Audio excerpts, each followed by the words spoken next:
নাটোরে মাইক্রোবাস ও ট্রাকের মুখোমুখি সংঘর্ষে নিহত ৮ জনের মধ্যে ৬ জনেরই বাড়ি কুষ্টিয়ায়।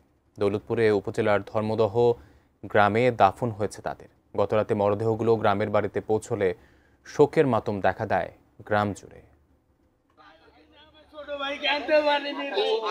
অপেক্ষা ছিল জাহিদুল ইসলামের প্রবাসী দুই ছেলে সোহান ও সাগরের।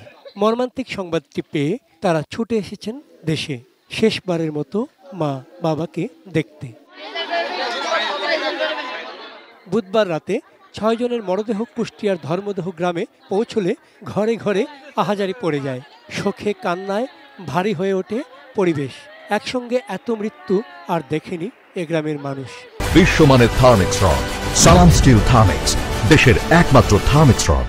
এত বড় দুর্ঘটনা আসলে মেনে নেওয়া আমাদের জন্য খুব কষ্টসাধ্য। আমরা সবাই শোকাহত এবং পুরো গ্রাম শোকাহত। আমরা কালকের থেকে এখন পর্যন্ত কেউ সুস্থ না।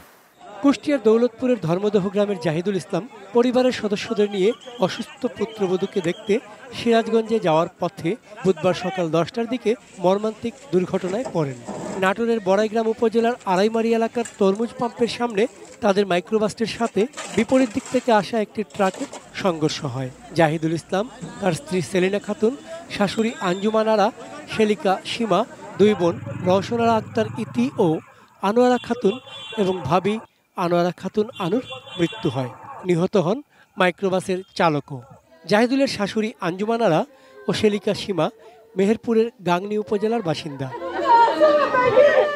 বাদ জোহর নামাজে জানাজা শেষে ধর্মদহ গ্রামে দাফন করা হবে ৬ জনকে। চন্দন পাল, ডেস্ক রিপোর্ট, এটিএন নিউজ।